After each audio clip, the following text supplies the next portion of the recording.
दलित महिला मान प्रति कटक सदर ब्लॉक वीडियो जातिगत आक्षेप एवं धमक देवा यह कलिंग नेशनल फ्रंट दृढ़ भाव निंदा करुच्ची। पूर्वर यही वीडियो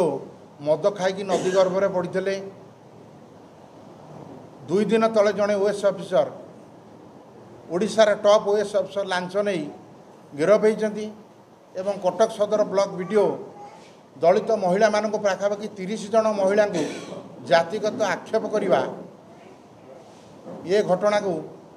प्रति कथार ओएस संघ को ढाल करवा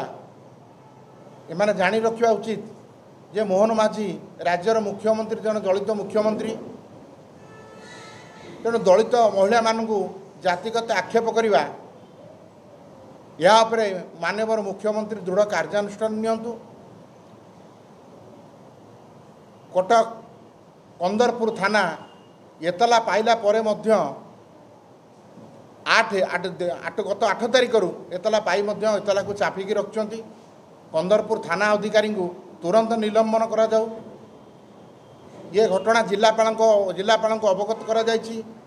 डीसीपी कटक को अवगत करा जायछि, डीजी महोदय को तांको अवगत करा जायछि, मुख्यमंत्री को अवगत करा जायछि, सबु अधिकारी मान को अवगत करा जायथिले मध्य ये भली संवेदनशील घटना को चापी रखिबा यह एक निंदनीय घटना। प्रति घटना रे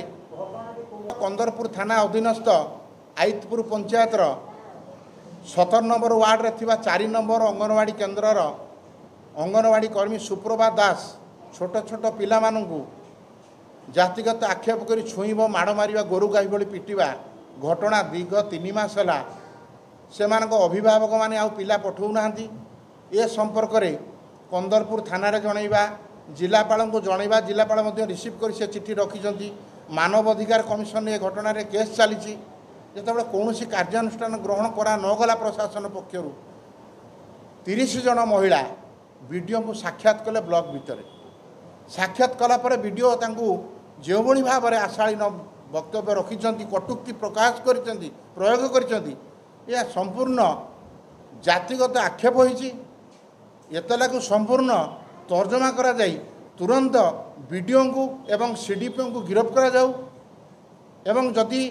10 दिन भितर कार्यानुष्ठान सरकार न नियंती तेबे आसंता 26 तारिख रे डीजी कार्यालय कलिंग नेशनल फ्रंट पक्षर घेराव करा।